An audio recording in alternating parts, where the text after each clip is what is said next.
Seigneur, nous te remercions pour ta présence au milieu de nous ce matin. Nous te laissons toute la place. Nous te laissons prendre le contrôle. Nous te laissons conduire, diriger. Nous te laissons, Seigneur, poser ta main sur nous. Tu sais de quoi nous avons besoin. Nous sommes là pour te louer, pour t'adorer et entendre ta parole. Mais nous sommes là devant toi, Seigneur, pour que tu te saisisses de nous, Père. Et que ces moments, Seigneur, soient des moments réussis, que nous passons dans ta présence. Merci encore pour ta présence. Merci pour ton Esprit Saint. Merci, Seigneur. Louange et gloire à ton Saint-Nom. Amen. Amen. Gloire à Dieu. Alors, dimanche dernier, alors qu'on chantait avec Shalom, il y a Péniel qui était sortie. Je ne sais pas si vous aviez vu, certains se rappellent. Elle était sortie des rangs, elle était venue. Elle a dit, je veux chanter avec toi. Alors, sur le coup, c'est un peu... Alors je lui ai dit, écoute, la prochaine fois, mais bon, la prochaine fois, c'est aujourd'hui. Donc elle a choisi son chant, elle veut faire un chant avec nous. Donc exceptionnellement, elle va chanter avec nous, elle a choisi Oh Dieu. Hein. Voilà, donc, sois pas stressé. Hein. Nous voulons que le monde sache combien Dieu est grand. Le monde a besoin de réaliser la grandeur de Dieu. C'est vrai, nous sommes dans un pays où on pourrait dire que c'est difficile, c'est compliqué. Mais c'est peut-être un pays qui, ça fait un moment, n'a plus vu la grandeur de notre Dieu. Et c'est à nous de laisser Dieu manifester sa grandeur à travers nous pour que le monde voie combien Dieu est grand. Amen. Oui, nous venons pour te louer, pour t'adorer. Élever notre voix, Seigneur, pour te dire merci, Seigneur, comme nous l'avons chanté tout à l'heure. Nous sommes nés, Seigneur, pour t'adorer, apprendre à te dire merci, quelles que soient les circonstances. Combien je sais que tu es là, toujours présent à côté de nous. Des fois, c'est vrai, les choses ne se passent pas comme je l'avais imaginé. Mais dans ton amour, Seigneur, tu ne m'as jamais abandonné. Et ce matin, Seigneur, avec mes frères, mes soeurs, avec un peu partout dans le monde où ton nom est proclamé, Seigneur, je me joins à eux pour te dire merci pour ton amour pour moi. Merci pour le pardon de nos péchés, Seigneur. Merci d'être notre Dieu, celui qui nous secoue, celui qui vient à notre rencontre, celui qui ne veut pas nous laisser seuls, celui qui pose sa main sur nous, qui nous console, qui nous restaure, qui nous relève. C'est toi qui nous comprends le mieux, Seigneur, personne d'autre. Et c'est toi qui nous donnes de l'importance, de la valeur. Oh, ce matin, nous te louons, nous t'adorons, te disons merci dans le nom de Jésus-Christ. Amen. Amen. Que quelques voix s'élèvent, bien-aimés. Louons le Seigneur, bénissons-le, adorons-le ce matin. Avec nous, même une simple phrase, même un simple mot, merci, c'est suffisant. Alléluia. Il n'y a aucun nom qui t'ait été donné, Seigneur, sur la terre. Bonjour tout le monde. On va lire un passage dans Romains 6.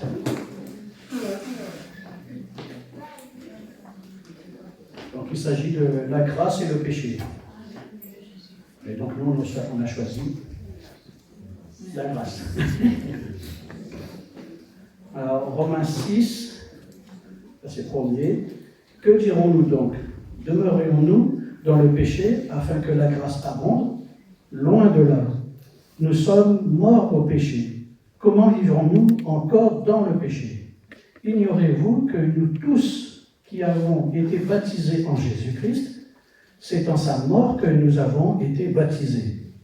Nous avons donc été ensevelis avec lui par le baptême en sa mort, afin que, comme Christ est ressuscité des morts, par la gloire du Père, de même nous aussi, nous marchons en nouveauté de vie. En effet, si nous sommes devenus une même plante avec lui par la conformité à sa mort, nous le serons aussi par la conformité à sa résurrection, sachant que notre vieil homme a été crucifié avec lui, afin que le corps du péché soit réduit à l'impuissance. Amen. Pour que nous ne soyons plus esclaves du péché, car celui qui est mort est libre du péché. Or, si nous sommes morts avec Christ, nous croyons que nous vivrons aussi avec lui, sachant que Christ, ressuscité des morts, ne meurt plus, la mort n'a plus de pouvoir sur lui, car il est mort et c'est pour le péché qu'il est mort, une fois pour toutes. Il est revenu à la vie et c'est pour Dieu qu'il vit. Ainsi, vous-même, regardez-vous comme morts au péché et comme vivants pour Dieu en Jésus-Christ. Amen. C'est une grâce de Dieu quand même. Hein?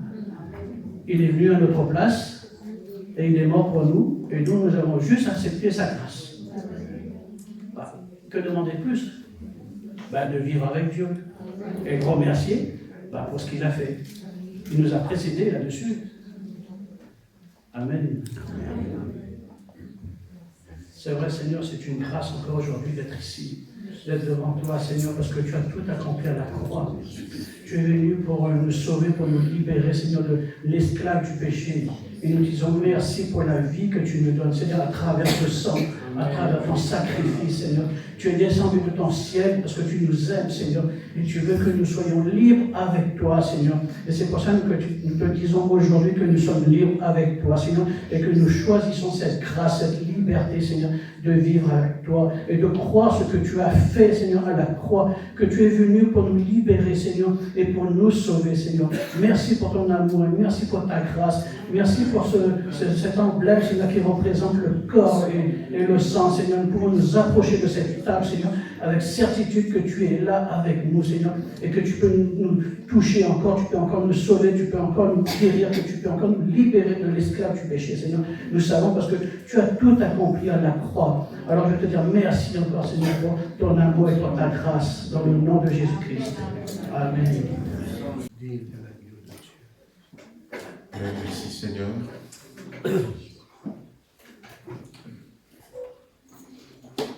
Que le Seigneur soit béni. Amen. On va continuer dans cette pensée que le frère avait donnée. Et puis tout à l'heure, à la fin, on fera les annonces et on passera aussi pour les offrandes. Je crois que ce que le Seigneur vient de partager, ça fait partie des choses que nous avions vues tout au long de cette semaine. Et nous sommes restés sur ce verset, la fin de toute chose est proche. C'est l'apôtre Pierre qui va écrire ces quelques paroles dans sa première épître au chapitre 4, le verset 7. La fin de toute chose est proche, soyez donc sages et sobres pour vaquer à la prière. Alors tout au long de la semaine, on était resté que sur ce verset. On était resté sur ce verset. La fin de toute chose. Donc vous savez, Pierre était un des apôtres de Jésus-Christ. Et quelque temps après que l'Église soit née, il va y avoir des persécutions. De belles choses vont commencer à arriver. Beaucoup de personnes vont se tourner vers Jésus. 3000 personnes une première fois, et puis la Bible va mentionner 5000. Mais il y avait une activité spirituelle extraordinaire. Les anges étaient là, le Saint-Esprit était là, le Seigneur était là, Dieu lui-même était là, et de belles choses se passaient. Et à ce moment-là, la persécution aussi est venue. Le désir de notre cœur, c'est de vivre la même chose qu'ils ont vécu. De pouvoir voir l'Évangile sortir de ces lieux et envahir. À un moment donné, l'apôtre Paul, avec ceux qui le suivaient, il y avait Silas qui était là à ce moment-là, avec Paul. Ils étaient arrivés dans une ville et il y a eu une émeute dans la ville. Et il disait, ceux qui ont bouleversé le monde sont venus jusque chez nous. Nous voulons bouleverser le monde. Le désir de notre cœur, c'est que tout au long de cette semaine, que nous puissions initier un basculement, un changement radical dans notre vie chrétienne. L'Église était séparée, l'Église était dispersée, et les apôtres aussi sont partis un peu partout. Et à un moment donné, Pierre a jugé bon leur envoyer une lettre pour les encourager. Et dans cette lettre, donc, il y a ce verset, « La fin de toutes choses est proche, soyez donc sages et sobres pour vaquer à la prière. » Nous avions pris 2 définitions de ce mot « fin ». La première définition, la fin de toutes choses est proche parce que les ténèbres se font de plus en plus sur la terre. On le sait, la débauche revient. On ne parle plus en France de violence, mais on parle de hyper-violence. On ne parle plus de désespoir, mais on parle de désespérance. On parle de psychose, de peur, de crainte. Et on parle de l'autre côté de pauvreté. La fin de toutes les choses arrive. On voit le ciel se dégrader, la nature aussi qui se dégrade. Et nous comprenons que la fin est proche. Et c'est pour ça que nous avons besoin de passer du temps dans la prière. Parce que la fin est proche. Il pourrait y arriver, comme je disais dans la semaine, des jours où nous n'aurons plus cette liberté de nous retrouver comme aujourd'hui. Mais c'est pour ça que nous avons besoin de prier. Vous savez, la prière, c'est une denrée non périssable. La prière se stocke. On peut faire des réserves de prière. La preuve, la Bible dira que l'ange Gabriel a été envoyé vers Zacharie, qui était déjà âgé à ce moment-là, qui ne priait plus pour avoir un enfant. Et l'ange va lui dire, tes prières sont exaucées. Il ne priait plus, mais les prières qu'il avait faites étaient stockées. Un autre exemple, dans le livre des Actes des Apôtres, au chapitre 10, il y avait un homme qui craignait Dieu. Il n'avait pas encore donné son cœur à Jésus. Il ne savait même pas qu'il faut donner son cœur à Jésus. Mais cet homme craignait simplement Dieu. C'était un Romain, un chef militaire, qui s'appelait Corneille. Et cet homme priait. Il priait et il faisait aussi des offrandes. Et puis un jour, à l'heure de la prière, pareil, l'ange de l'Éternel arrive devant cet homme. Et l'ange lui dit, Dieu s'est souvenu de tes prières. Les prières qu'il avait faites, Dieu ne les a pas oubliées. En anglais, il est écrit que tes prières sont comme un mémorial devant Dieu. Comme un monument devant Dieu. Et si nos prières forment un monument devant Dieu, comment est-ce que Dieu pourrait les oublier? Et j'avais rappelé qu'il y a quelques années de cela, pas très longtemps, peut-être en 2019, les pasteurs des Assemblées de Dieu se sont rassemblés à Montluçon, comme on le fait 2 fois par an. Et on avait reçu une parole, un don spirituel, comme cette parole qui a été apportée ce matin. Et vous savez ce que disait Dieu aux pasteurs des Assemblées de Dieu. Il nous disait entre autres, je n'ai pas oublié. Je n'ai pas oublié les prières que les Huguenots, ça remonte, ont fait monter devant moi pour que je sauve la France. Bien-aimés, la fin est proche. On ne sait pas quel sera le temps demain. Notre grande espérance, c'est que nous puissions basculer alors qu'il est encore temps pour vivre ce qu'ils ont vu au début du livre des Actes des Apôtres, afin que le maximum soit sauvé. Et c'est pour ça que nous avons besoin de nous équiper de ces paroles que Dieu nous donne, de ne pas nous laisser effrayer, pour que le maximum soit sauvé, même si c'est juste pour quelques mois, que nous soyons prêts, que nous ayons les équipements pour les accueillir, et puis après nous partirons. On a pris cette première définition de nos fins qui nous encourage à prier. C'est le moment de prier. Et puis, la fin de toute chose est proche. J'avais pris une deuxième définition de ce mot fin. C'est issue, l'issue. La fin, par exemple, j'ai des soucis de santé ou quelqu'un a des soucis de santé.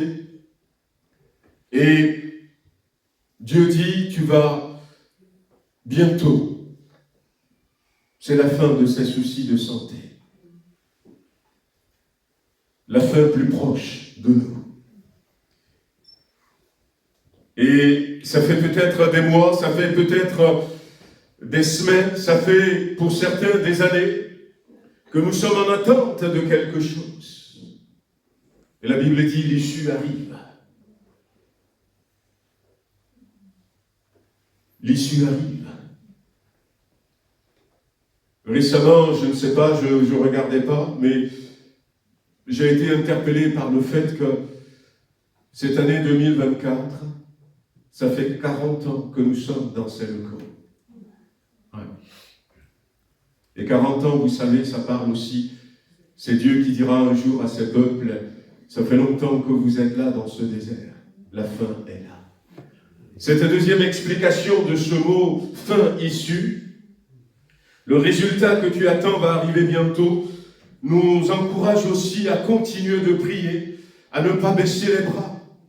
Parce que si je prie pour quelque chose, depuis des mois, depuis des années, mais je suis certain que la fin va arriver bientôt, je ne vais pas baisser les bras.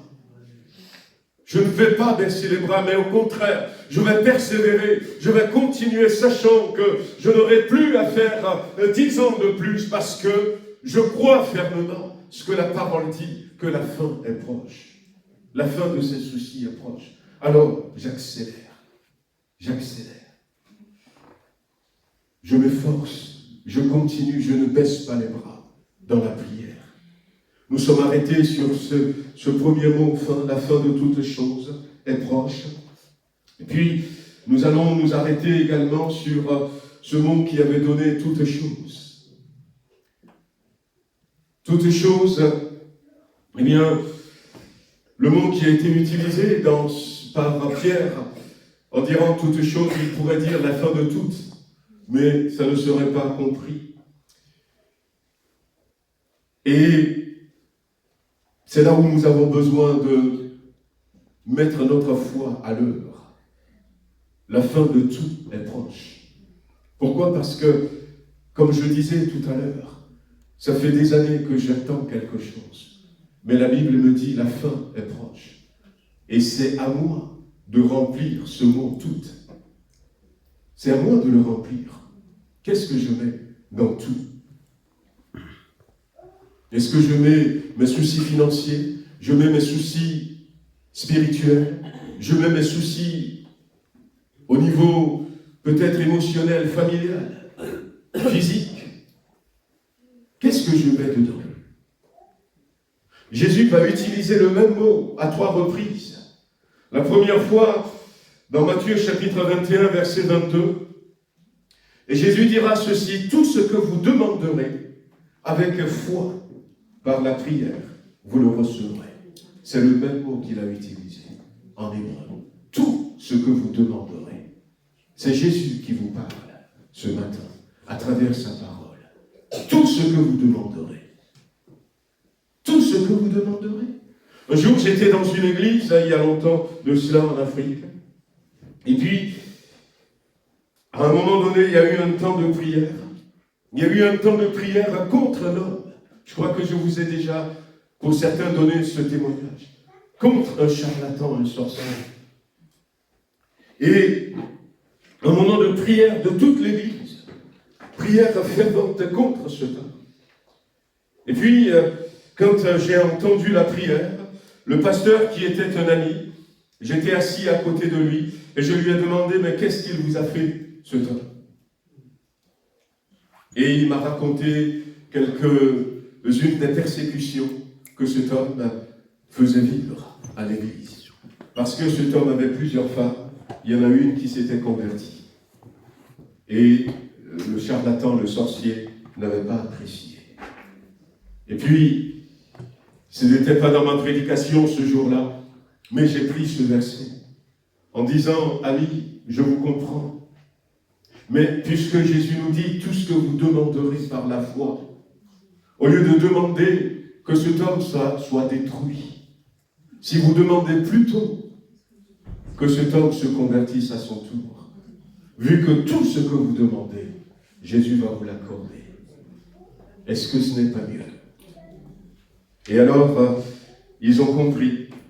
Et à la fin de ma prédication, le pasteur a dit, on va mettre en place ce que Lolo nous a conseillé. Et ils ont reprié en disant, finalement, Seigneur, nous te demandons qu'il se convertisse. Et quelque temps après, j'étais pu retourner dans cette église, mais on se voyait avec le collègue pasteur. Il m'a dit, il s'est converti. Amen. Qu'est-ce que vous mettez dans ce tout? Dieu dit, sois puissant. La Bible ordonne que tu sois puissant. Jésus va utiliser à nouveau ce mot dans Marc chapitre 11, verset 24. C'est pourquoi je vous le dis, tout ce que vous demanderez en priant, croyez que vous l'avez reçu, et vous le verrez s'accomplir. La première fois, Jésus dit, tout ce que vous demanderez avec foi par la prière, vous le recevrez. Vous le recevrez. Et la deuxième fois, ce deuxième verset que j'ai choisi, Jésus nous demande d'aller même un peu plus loin. Il nous dit cette fois-ci, tout ce que vous demanderez en priant, croyez que vous l'avez reçu et vous le verrez s'accomplir. Jésus ne voulait même pas que nous attendions. La première fois, vous le recevrez. Mais si vous croyez que vous l'avez reçu, vous allez le voir. C'est la deuxième fois. Si vous croyez que vous l'avez reçu, vous allez le voir. Tout. Et c'est le même mot. Tout ce que vous demanderez en mon nom, je le ferai, afin que le Père soit glorifié par le Fils. C'est un autre endroit, dans Jean chapitre 14, verset 13, que Jésus va dire encore la même chose. Tout est possible. Tout est possible. Voyez, l'apôtre Paul va utiliser également ce mot « tout » dans 1 Corinthiens chapitre 3, verset 21. On va nous l'afficher, verset 21, 22, 23, et on va lire ce verset. L'apôtre Paul va utiliser ce même mot. Et ce mot, c'est pour nous aussi ce matin. L'apôtre Paul, quand il a écrit aux Corinthiens, dans 1 Corinthiens, c'était il avait commencé par dire, il y a des divisions parmi vous. Il y a quelques-uns qui disent, moi je suis de Paul, moi je suis d'Apollos. Un autre dit, moi je suis de Céphas, de Pierre. Il y en a certains qui disent, eh bien moi je suis de Jésus. Et l'apôtre Paul dit ceci, que personne donc ne mette sa gloire dans les hommes, car tout est à vous. C'est le même mot, tout est à vous. Et la suite, il va continuer en disant ceci, le verset 22, soit Paul, soit Apollos, soit Céphas. Mais il ne s'arrête pas là. Soit le monde. Ah, mais on n'a jamais pensé que le monde est à nous. soit le monde, soit la vie, soit la mort, soit les choses présentes, soit les choses à venir. Tout est à vous. Je veux le répéter, tout est à vous. Le monde est à nous. J'ai raconté à nouveau ce témoignage d'un groupe de chrétiens qui, il y a peut-être une demi-douzaine d'années en arrière, lors des élections, priaient pour que Dieu permette qu'il y ait voilà le candidat que elles, ce sont des femmes chrétiennes. Elles avaient en vue un candidat et elles voulaient que ce soit ce candidat qui soit président de la France. Alors elles ont prié.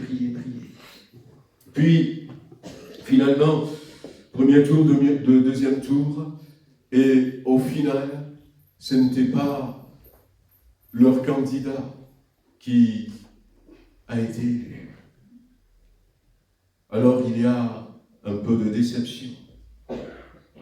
Mais la responsable de cette initiative, Dieu va lui parler. Dieu s'adresse à cette femme.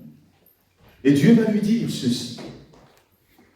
Peu importe celui qui sera élu, le vrai pouvoir, c'est l'Église, c'est mon Église qui le détient. Tout est à vous. Le monde, les choses présentes, les choses à venir, tout est à nous, frères et sœurs, amis qui êtes là. Dieu a tout mis entre nos mains, Et c'est à nous de dire, non, ça je ne laisse pas de côté. Ça je ne laisse pas de côté. On va voir que dans cette phrase, cette exhortation, la fin de toutes les choses est proche.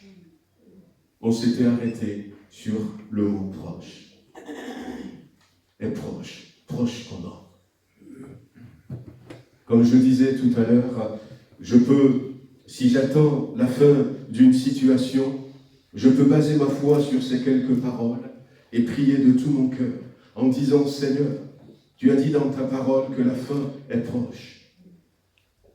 Alors je persévère, sachant que la fin vient bientôt.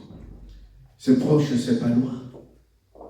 Et c'est la garantie que je ne vais plus attendre pendant longtemps.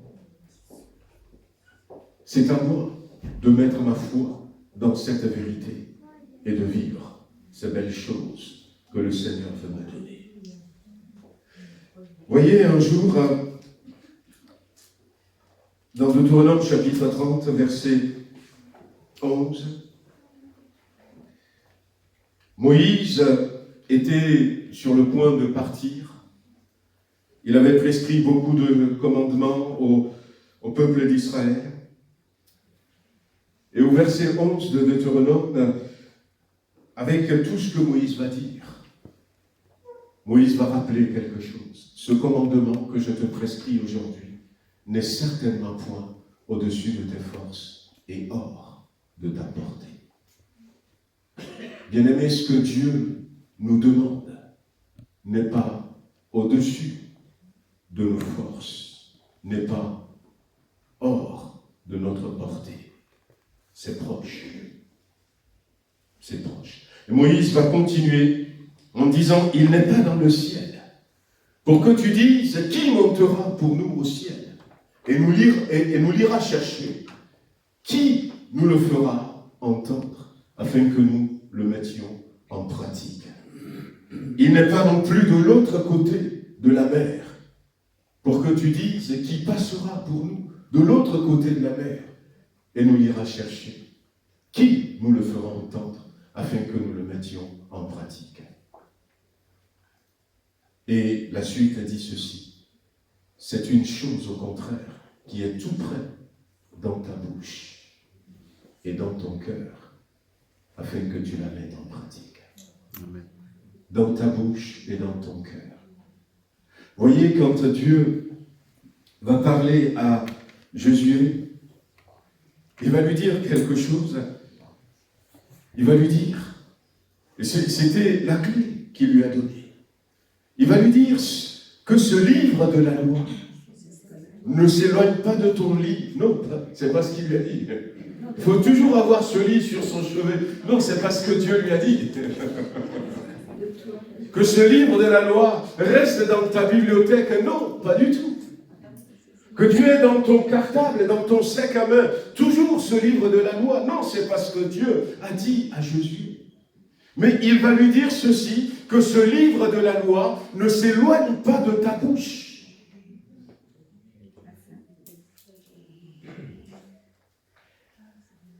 Ne s'éloigne pas de ta bouche. Et nous devons avoir cette parole en nous.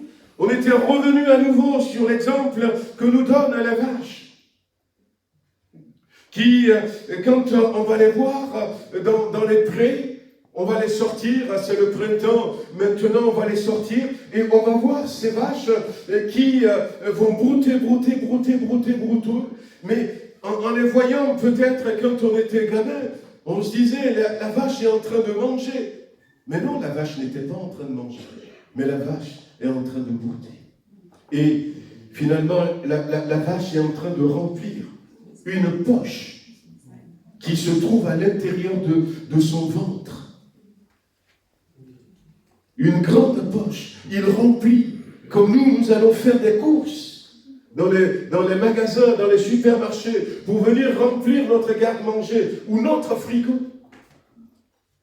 Et puis, après avoir bien rempli, la vache peut-être va aller s'asseoir quelque part à l'ombre et va puiser de petites quantités dans cette poche. Dans les réserves qu'il a fait, il prend de petites quantités. Et c'est là que la vache se nourrit. Et nous avons besoin, frères et sœurs, d'avoir la parole de Dieu dans notre bouche. On l'a pas. C'est quoi que nous disons en premier quand une nouvelle nous arrive? C'est quoi que nous disons en premier quand peut-être nous sommes surpris, nous sommes déçus? Qu'est-ce qui sort de notre bouche? Parce que nous n'avons pas rempli notre cœur. Il est question de bouche, il est question de cœur. Nous avons besoin de remplir nos cœurs de cette parole. Et là, nous pourrons sortir le moment venu. Quelques paroles de la Bible que vous connaissez. Voici. C'est Jésus qui dit ça. Je ne sais pas si vous avez déjà croisé ce verset dans la Bible. Si vous l'avez déjà entendu, ce verset, pour certains d'entre nous. Voici, je vous ai donné le pouvoir de marcher sur le serpent, sur les scorpions et sur toute la puissance de l'ennemi. Et la suite dit, rien ne pourra vous nuire. Ça, c'est Jésus qui l'a dit à ses disciples. Est-ce que nous connaissons ce verset? Car ce n'est pas un esprit de crainte et de timidité que Dieu nous a donné, mais c'est plutôt un esprit de force, un esprit de sagesse et un esprit d'amour. Ça, c'est dans la Bible aussi. Ceux qui sont avec nous sont beaucoup plus nombreux que ceux qui sont avec eux. Ça, c'est dans la Bible. Celui qui est en moi est plus grand que celui qui est dans le monde. Ça, c'est dans la Bible. Et ces paroles, encore beaucoup d'autres, nous devons l'avoir dans notre bouche et prononcer ces paroles pour vivre des choses, accomplir des choses. La parole est créatrice et surtout la parole de Dieu. Et quand nous prononçons cette parole, alors que nous avons reçu le droit de prononcer ces paroles, nous pouvons les prononcer. C'est proche, à 30, à portée de main. C'est pas compliqué. Le Saint-Esprit est là pour nous aider. Si nous commençons, nous allons y arriver. Nous allons y arriver. La fin de toutes choses est proche, soyez donc sages et sobres pour pour vaquer à la prière. Et nous sommes arrêtés. On ne s'était pas beaucoup arrêté, mais on s'était arrêté sur plusieurs mots. Et ce mot, soyez sages et sobres, ce mot est aussi important parce que peut-être sans réaliser ça, ces deux mots mis ensemble nous parlent de notre position. Soyez dans le bon sens. Retrouvez en quelque sorte un esprit positif. Un esprit comme l'esprit que nous devons avoir. Et j'ai utilisé ce mot pour parler de notre position. Ce matin, il est question de savoir qui nous sommes aussi en Dieu. Et on prie qu'il y ait le basculement, frères et sœurs, afin que nous puissions prendre véritablement la position qu'est la nôtre. J'avais expliqué que, ça vous le savez déjà, pour beaucoup, lorsque Dieu disait « il n'est pas bon que l'homme soit seul », dans le livre de Genèse, chapitre 2, « il n'est pas bon que l'homme soit seul », Dieu parlait d'Adam dans un premier temps. Mais Dieu parlait aussi de Jésus-Christ. De Jésus-Christ. Et on avait vu que dans l'Ancien Testament, en tout cas à 2 reprises, il va être mention de l'homme. Et puis dans le Nouveau Testament, la réponse. Dieu dira à un moment donné, il n'est pas bon que l'homme soit seul. Et Goliath, à un moment donné, dira, donnez-moi un homme. Et au final, Pilate dira, voici l'homme. Je lui ferai une aide qui sera son semblable. Alors, je ne vais pas revenir là-dessus, frères et sœurs. La création de la femme qui correspond exactement à la naissance de l'Église. Mais ce qui est frappant, c'est que quand Adam avait vu sa femme, il a dit, cette fois-ci, c'est celle qui est os de mes os, chair de ma chair. C'est ce que nous sommes. Dans l'identité, la position que nous devons retrouver, si nous donnons notre cœur à Jésus-Christ, la Bible ne va pas en hésitant, nous devenons des enfants de Dieu. Et la Bible dira que Jésus n'a pas hésité à nous appeler ses frères. Nous avons été adoptés. Les choses anciennes sont passées, toutes choses sont devenues nouvelles. Nous sommes devenus de nouvelles créations, des enfants de Dieu. Sa chair, son sang, nous sommes devenus comme Adam avait dit de Ève. Mais prendre sa position, frères et sœurs, c'est aussi comprendre que Ève, c'était d'ailleurs le nom qu'on lui a donné, Ève.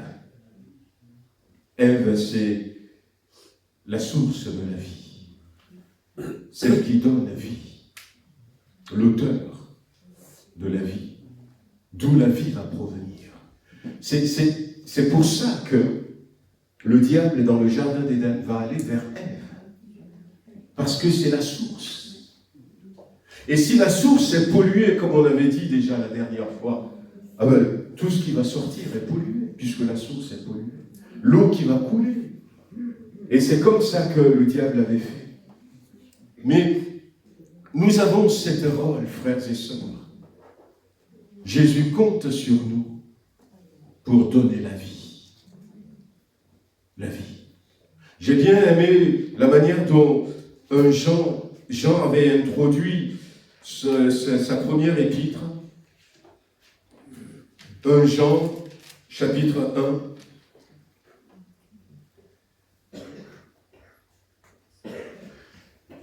verset 1er. Ce qui était dès le commencement, ce que nous avons entendu, ce que nous avons vu de nos yeux, ce que nous avons contemplé et que nos mains ont touché concernant la parole de vie, car la vie a été manifestée et nous l'avons vue et nous lui rendons témoignage et nous vous annonçons la vie éternelle qui était auprès du Père et qui nous a été manifestée. Voyez-vous donc, ce que nous avons entendu, ce que nous avons vu, nous vous l'annonçons à vous aussi. Nous vous l'annonçons à vous aussi. C'est le verset 3, hein, c'est la suite. Ce que nous avons entendu, nous vous l'annonçons à vous, afin que vous aussi vous soyez en communion avec eux. C'est comme ça, ce que nous avons reçu, la vie que nous avons reçue, eh bien nous sommes appelés, nous sommes l'épouse à partager cette vie, à donner vie tout autour. Reprendre notre position, frères et sœurs, c'est dire, Seigneur, tout est à nous. Ce territoire où tu nous as placés est à nous. Le territoire de Villefranche-sur-Saône est à nous. Le territoire de la cité où j'habite est à nous. Et quand on regarde à l'extérieur, on voit des morts. On voit des morts. Et on voit que ce que la société donne, ce que des gens, peut-être des fois bien intentionnés, qui veulent aider, qui veulent secourir, donnent. Mais malheureusement, on ne peut pas donner ce qu'on n'a pas. Et ce qu'ils donnent dehors, ce n'est que la destruction, ce n'est que la mort, c'est que la tristesse. Mais nous, nous avons la vie.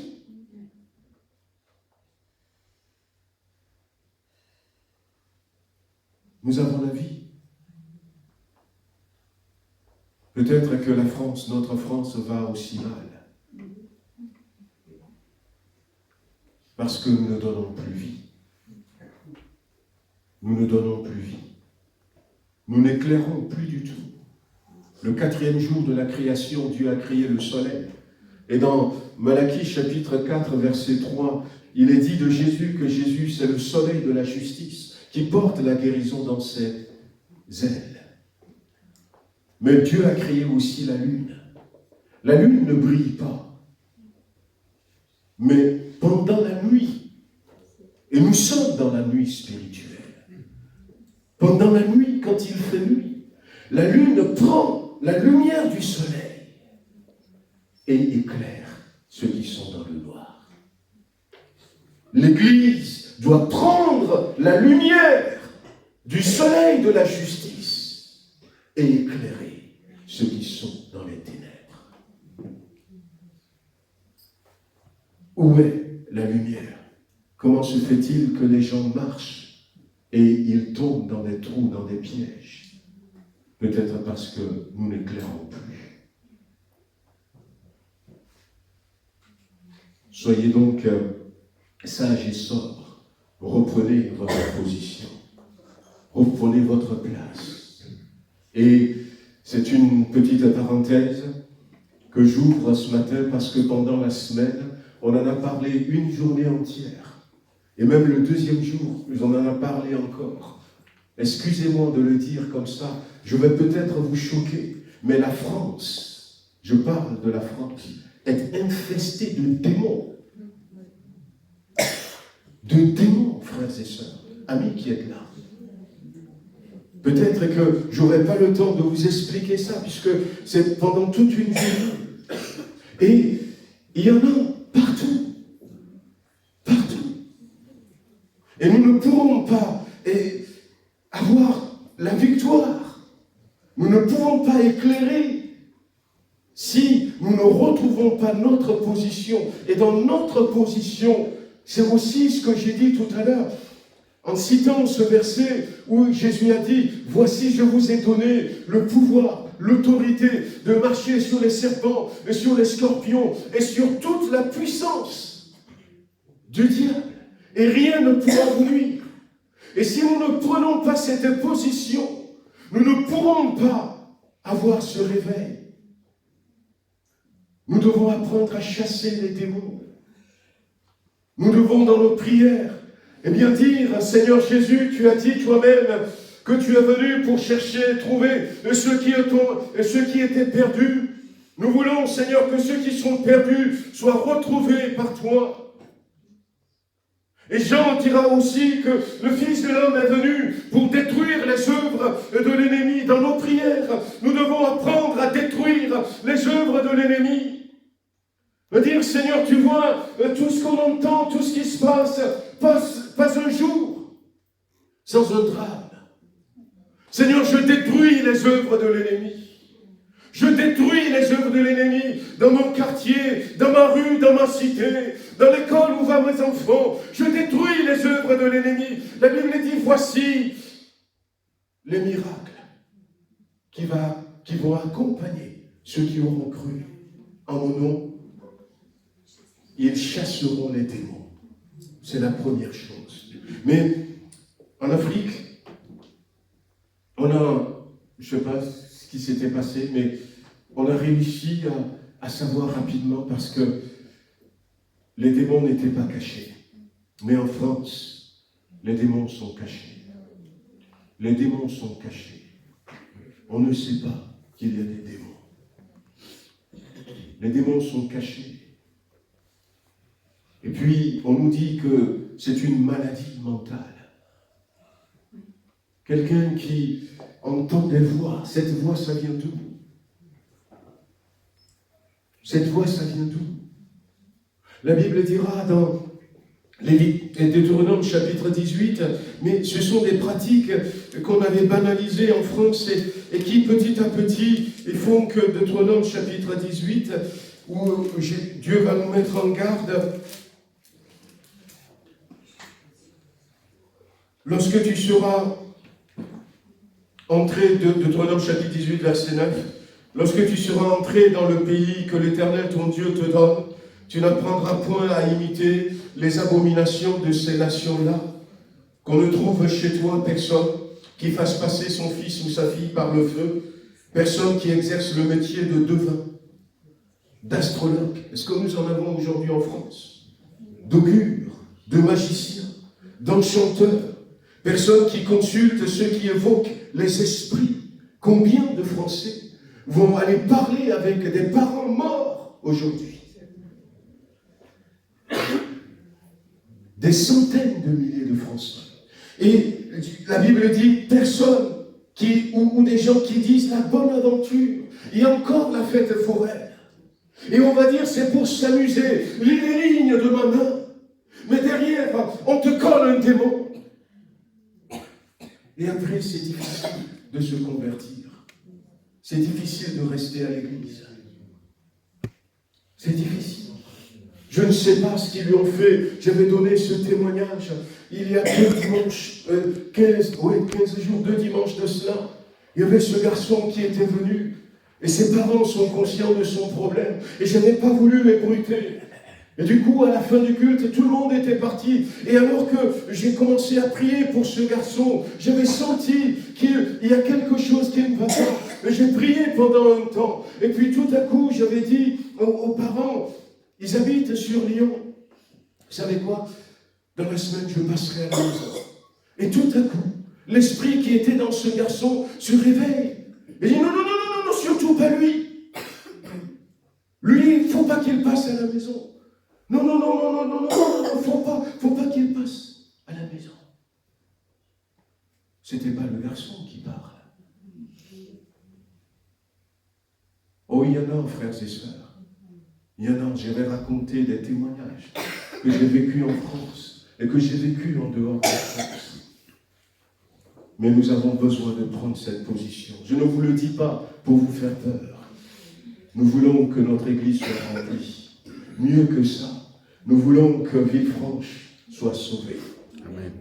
Nous voulons que la cité où vous habitez soit sauvée. Nous voulons que les gens soient sauvés. Mais si nous n'apprenons pas à prier, et à prier comme ça, nous n'allons pas arriver. Il faut chasser ces démons. Il faut détruire les œuvres du diable. Va-t'en, laisse-nous tranquille. Et puis, encore 2 mots. Vaquer à la prière. Vaquer à la prière, ce mot vaquer, peut-être que vous le connaissez, ça a été utilisé 2 fois dans la Bible. Vaquer, dans le Nouveau Testament, je n'ai pas cherché dans l'Ancien. Vaquer, c'est travailler à la prière. C'est-à-dire que la prière ne soit pas une option. Hein, quand on fait des voyages, on va cocher des options en plus. Mais non, que la prière ne soit pas une option. Travailler à la prière. Combien de fois la Bible va nous dire priez sans cesse. Ça, c'est l'apôtre Paul qui l'a dit. Jésus lui va nous dire priez, ne vous relâchez pas. Que la prière fasse partir. Et travailler à la prière, c'est réfléchir à trouver un moyen pour prier. Prier parce que la fête est proche. Et nous devons voir notre cité sauvée. Il faut que Villefranche soit sauvée. Il faut que ce qui empêche certaines personnes de venir à Jésus-Christ soit enlevé, que les forteresses de l'ennemi soient brisées. Nous voulons la vie. Parce que nous sommes l'épouse. Nous voulons la vie pour les autres qui nous entourent. Il n'y a que la mort. Il n'y a que la désolation. Il n'y a que la peur, la crainte. Mais nous voulons la vie. Et nous avons les moyens. Et un des moyens, c'est aussi le Saint-Esprit qui va nous aider à travailler. Voyez, à la prière, travaillons à la prière. Trouvons des manières. Jeûnons nous-mêmes. Prenons du temps. C'est important, bien-aimés. Prenons du temps pour prier. Augmentons notre vie de prière. Trouvez des moyens, des manières, je ne sais pas. Trouvez des idées. Trouvez peut-être des partenaires pour prier. Et le Saint-Esprit. J'avais cité la dernière fois, je vous cite ça rapidement parce que le temps passe. Quand Jésus est parti au ciel, la Bible dit que Pierre, avec les autres, ils étaient 120 en tout. Pierre, ils ont décidé de faire une élection pour remplacer Judas. Et dans cette élection qu'ils voulaient faire, ils ont mis des conditions. 2 conditions principales à remplir. Il faut que celui qui postule à ce poste d'apôtre pour remplacer Judas, il faut que ce soit quelqu'un qui soit là dès le début, dès le commencement, dès le départ. Quelqu'un qui était resté, quelqu'un qui n'a pas été choisi par Jésus, quelqu'un qui a été aussi peut-être choqué par les propos de Jésus dans Jean 6, mais qui est resté, qui était resté. C'est la première condition. Et la deuxième condition, c'est il faut que ce soit quelqu'un qui fasse partir des 500 personnes environ à qui Jésus s'était montré quand il était ressuscité. Parce qu'il faut que ce soit un témoin de la résurrection. Quelqu'un qui pourra dire, moi-même je l'ai vu. C'était les 2 conditions. Et puis, le Saint-Esprit est descendu. Actes chapitre 2. L'Église est née et beaucoup de personnes se sont converties. Mais dans Actes chapitre 6, verset 1er, il est écrit en ce temps-là, le nombre des disciples augmentant, les hellénistes murmurèrent contre les Hébreux. Les hellénistes, c'est des chrétiens d'origine étrangère, d'origine grecque. Comment vous les appelez? C'est des migrants ou des immigrés, ou je ne sais même pas comment vous les appelez. Voilà. C'est des chrétiens qui sont l'empire helléniste, c'est l'empire grec, hein, c'est des chrétiens qui sont venus de l'étranger, et les Hébreux, c'est des chrétiens, voilà, originaires d'Israël. Et donc, ils murmurèrent contre les Hébreux parce que leurs veuves étaient négligées, c'est-à-dire que, eh bien, n'étaient pas dans la distribution, hein, donc de la nourriture, étaient défavorisées. Et ce qui se passe, c'est qu'il y avait ces murmures, et le verset 2, les 12 convoquèrent à la multitude des disciples et dirent, il n'est pas convenable que nous délaissions la parole de Dieu pour servir aux tables. Et c'est pourquoi choisissez parmi vous cet homme de qui l'on rend un bon témoignage, qui soit plein d'Esprit Saint et de sagesse, et que nous chargerons de cet emploi. Et là, les conditions pour l'élection est différente. Il faut qu'il y ait un bon témoignage. Et il faut que la personne soit pleine d'Esprit Saint et de sagesse.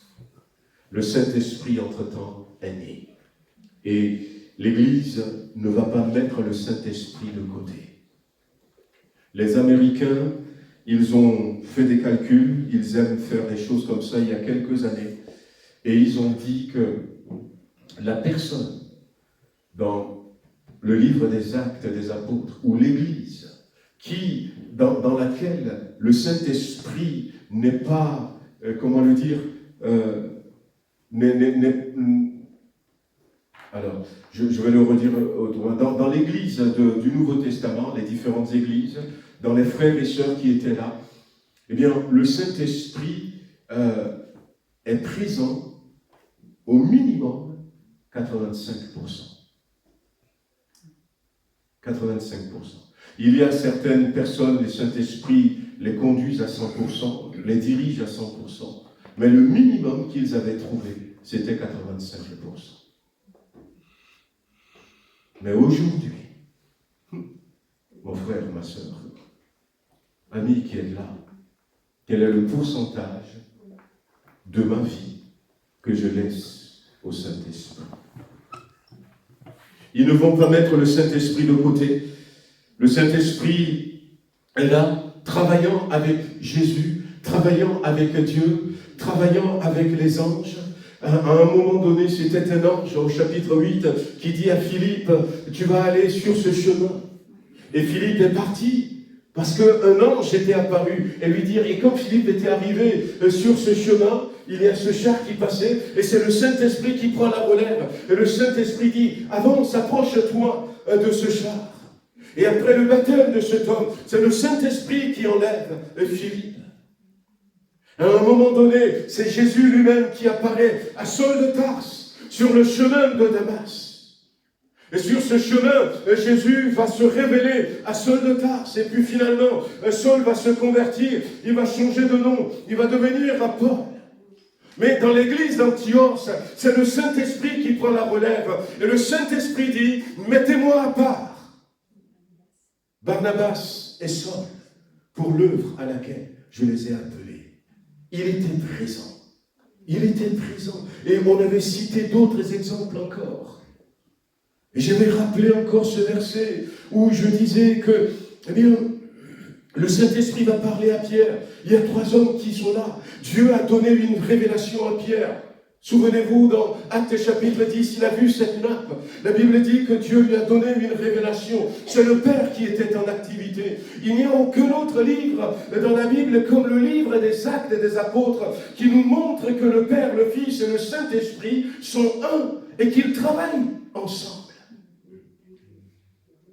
Et la Bible dit que, alors que Pierre est en train de réfléchir à sa vision, le Saint-Esprit lui parle. Le Saint-Esprit le parle. Il est toujours là, le Saint-Esprit. L'apôtre Paul arrive à Éphèse. Il rencontre des chrétiens, 12. Il va leur poser la première question, avant même de leur dire bonjour. Ah, est-ce que vous avez reçu le Saint-Esprit? Ah ben, on ne sait même pas qu'il existe un Saint-Esprit. C'était important pour l'Église première, le Saint-Esprit. Je ne sais pas quel est le pourcentage, mais si nous voulons avoir le succès, et nous allons avoir le succès, amen, nous allons avoir le succès, nous avons besoin du Saint-Esprit. Que cette semaine soit une semaine de basculement dans notre vie, frères et sœurs, de basculement dans notre vie, que nous ayons un cœur disposé, et que nous ayons la foi, le peu de foi pour dire, Seigneur, je veux être cette épouse. Je veux être cette épouse. Et ce qui est bien dans le mariage qui va avoir lieu, ce qui est bien dans le titre que vous portez, que nous portons tous ensemble, épouse de Jésus-Christ, ce qui est bien, frères et sœurs, c'est que ce n'est pas moi qui m'ai vu en disant, écoute Lolo, tu as la tête un peu dégarnie, mais tu peux faire l'épouse. Non, c'est pas moi qui m'ai vu. Ce n'est pas toi qui t'es vu. Mais c'est le Père qui a dit, toi,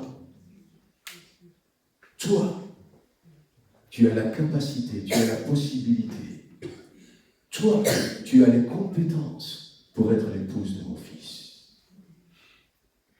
Alors, ne nous dévaluons pas, ne nous sous-estimons pas, mais au contraire, au lieu de dire, mais Seigneur, tu sais, laisse tomber tout ça. Il a vu tout ça.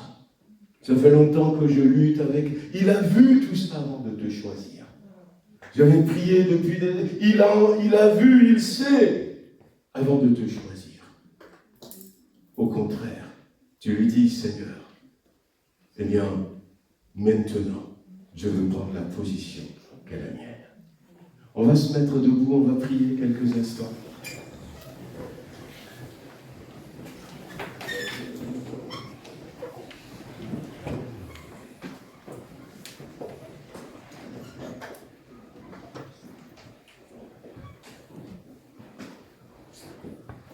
Bien-aimé, le Seigneur a parlé ce matin d'une manière ou d'une autre.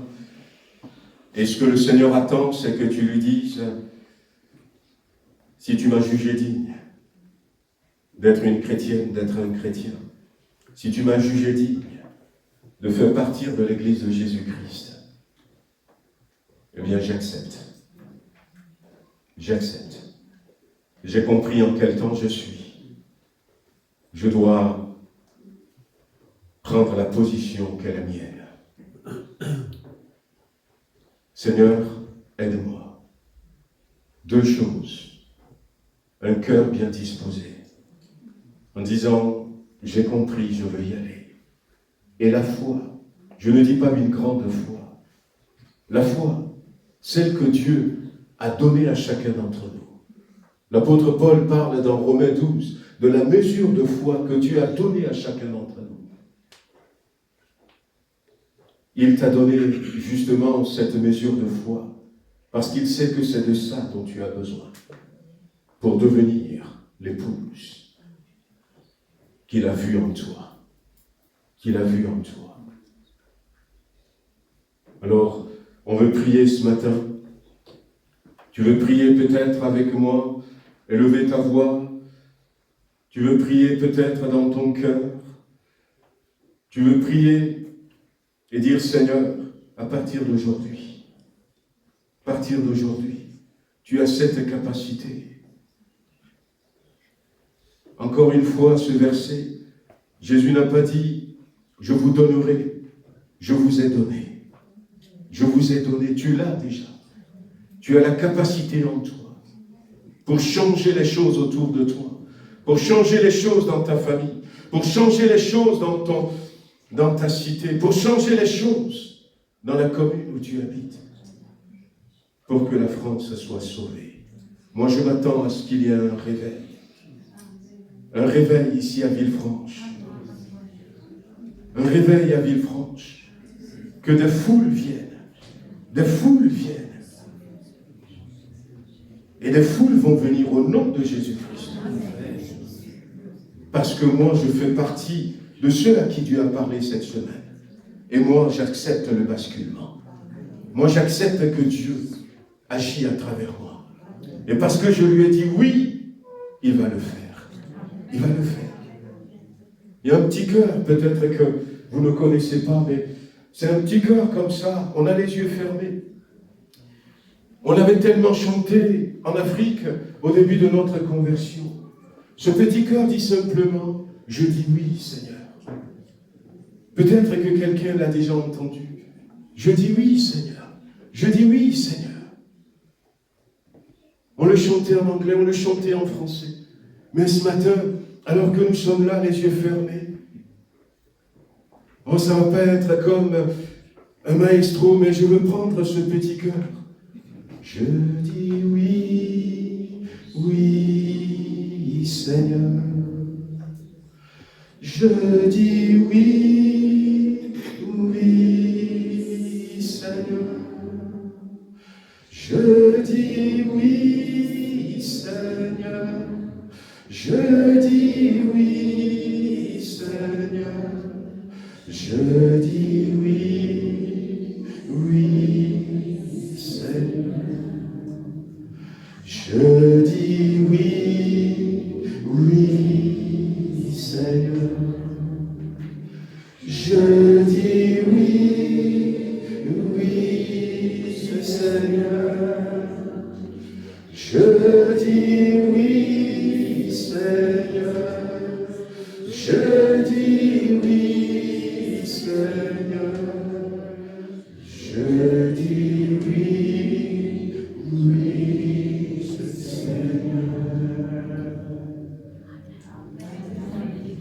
Seigneur notre Dieu, ce matin, nous te disons oui.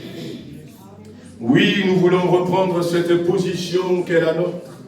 Oui, Seigneur, nous avons compris que la fin de toute chose est proche et que nous devons passer du temps dans la prière, sachant que nos prières qui viennent parce que nous savons qui nous sommes sont puissantes. Nos prières, Seigneur, renversent des forteresses, brisent des chaînes. Nos prières détruisent les œuvres de l'ennemi. Nos prières vont faire venir la joie, là où il n'y a plus la joie, et surtout la vie et l'espérance. Seigneur, pose ta main sur chacun d'entre nous et donne-nous, Seigneur, que nos vies basculent à partir de ce dimanche. Au nom de Jésus-Christ. Amen. Amen. Voilà, vous pouvez reprendre place. Quelques annonces. Ah, bah tiens, il est que Denis, j'ai fait fort. Quelques annonces. Et puis, les offrandes. Les offrandes.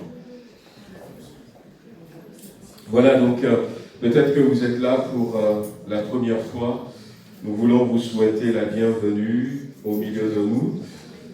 Nous sommes heureux de vous avoir. Ah, ouais, c'est passé, ouais, c'est... Ouais. Après, le dimanche prochain, eh bien, nous aurons un temps d'agate.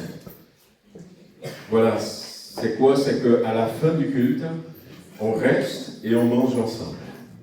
Donc, chacun amène un peu plus pour partager avec les autres. Venez nombreux, invitez des amis. Alors, donc, on enlève les chaises, hein, et puis on met des tables là. Et ce que vous avez apporté, on les met sur les tables. Et puis, nous, on est autour des tables aussi, là. Et puis après, à un moment donné, on va se servir, on discute, on parle, et on vit la communion fraternelle. Donc, notez-le dimanche prochain. Voilà, donc, vous pouvez participer.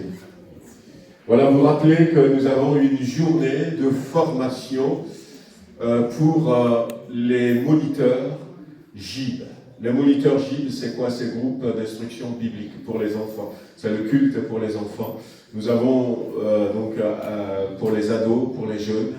Peut-être que vous pensez, hein, peut-être à vous joindre à l'équipe qui encadre les enfants. N'hésitez pas, venez me voir. Et puis, nous, on peut prendre en charge le déplacement si vous voulez vous former. Et comme je dis, hein, c'est le moment de commencer à se former, les frères et sœurs, parce que bientôt, on sera débordés. Hein, on sera débordés. Amen. Donc, il faut vous former. On aura beaucoup d'enfants, on aura beaucoup d'ados, beaucoup de jeunes. Et nous, on prend en charge votre déplacement. Venez me voir. Et puis, on vous encourage à y aller. Voilà, autre chose. Samedi 27 avril, donc... il est temps d'avancer dans les eaux profondes, donc il y a une rencontre de nos sœurs. Voilà, donc comme vous êtes habitués maintenant, hein, les sœurs, voilà, donc c'est à 14h30, je crois qu'il doit y avoir une fiche pour s'inscrire. Voilà, donc il y aura sur Tarare, le mardi 7 mai, un soirée-concert avec Philippe de Kourou. Alors j'aimerais quand même y aller pour parler avec Philippe de Kourou, parce que je l'avais connu dans les années, j'avais entendu parler de lui dans les années 98, 99, et il avait fait son premier album, il y avait un chant dessus qui m'avait beaucoup touché, qui s'appelait, le titre c'était « Toi ». Et c'était un chant qu'il avait fait en mémoire d'un jeune qui a été suicidé. Et ça te bouscule, ça te dit, mais lève-toi. Mais c'est vrai que ces derniers temps, j'avais écouté un de ces chants où il parlait surtout des filles de l'Est. Il parlait, vous savez, de la prostitution. Et j'avais ressenti une certaine colère dans sa voix. Et je ne sais pas s'il a vécu quelque chose, mais en tout cas, priez pour ce moment de concert et si vous pouvez y aller avec plaisir. Voilà, je rappelle, un week-end de couple avec le pasteur Daniel Baudelec, au Coteau Fleury du 3 au 5 mai. Et puis, la suite, pour les jeunes, du 10 au 11 mai. Voilà, ils sont au courant. Vous voyez, avec Arnaud et Julie, si vous êtes nouvellement arrivés, hein, et si vous voulez vous inscrire à notre groupe de jeunesse, n'hésitez pas. Julie est là, Arnaud au travail ce matin, et puis elle vous renseignera. Il y aura aussi la semaine de l'Ascension, donc c'est du dimanche 5 au dimanche 12 mai. Il y a peut-être, je ne sais pas, 2 ans de ça ou 3 ans, on était partis à plusieurs, juste le jour de l'Ascension, au Coteau Fleury. Parce que quand il y a une semaine comme ça, pour la semaine de l'Ascension, le jour de l'Ascension, comme c'est férié, on était partis, on a passé la journée avec eux, repas tiré des sacs. Peut-être qu'on pourra refaire, en tout cas si vous avez envie, n'hésitez pas. Voilà. Voilà, donc, sachant que nous aurons notre week-end d'église au Coteau Fleury, la liste se remplit, on est à 55 personnes, hein, donc adultes et enfants, donc vous pouvez continuer, donc il y aura ceux qui veulent dormir dans des tentes, dans des gîtes, il y a un petit home, c'est pour les familles, il y a des chambres individuelles pour les couples, tout ça, mais il y a un frère de Tara qui est en train de travailler sur billets web pour les inscriptions. Donc ils m'ont demandé une information que j'avais donnée, mais finalement j'ai vu ce matin que l'information n'est pas allée à la bonne personne.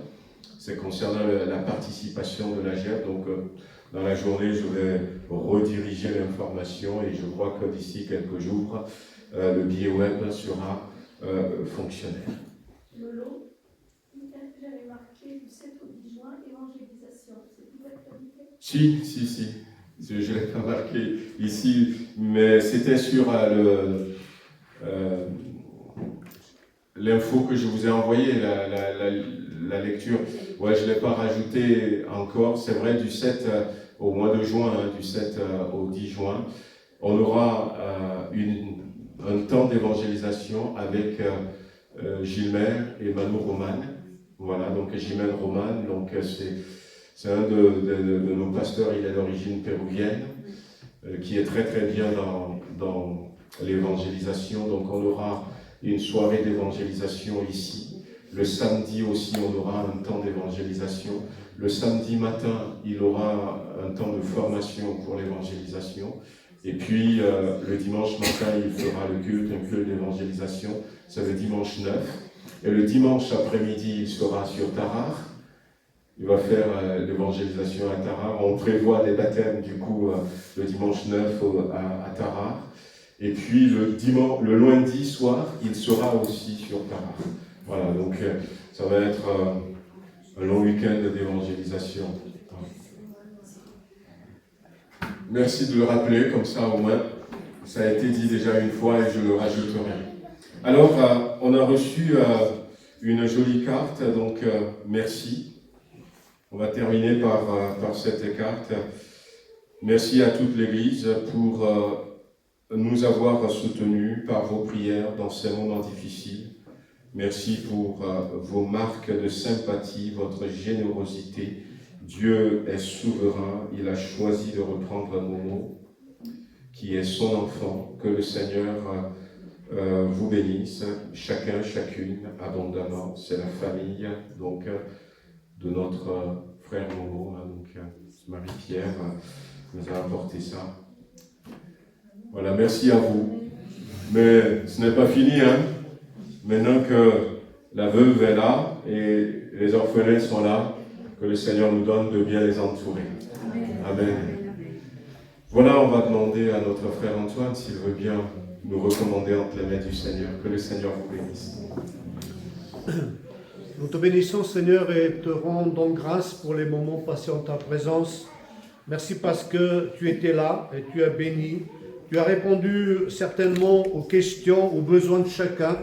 Et surtout, tu nous as bénis, Seigneur. Tu nous as fortifiés dans la foi. Merci pour l'enseignement de ta parole. Nous avons plus que jamais besoin, Seigneur, de l'avoir dans nos cœurs, dans nos bouches.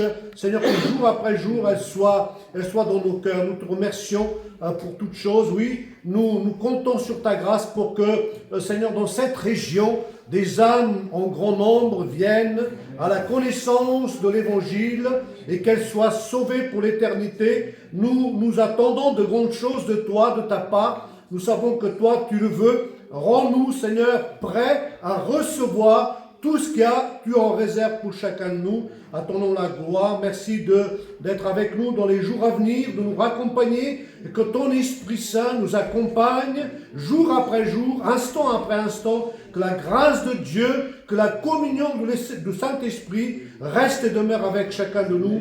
Au nom de Jésus. Amen.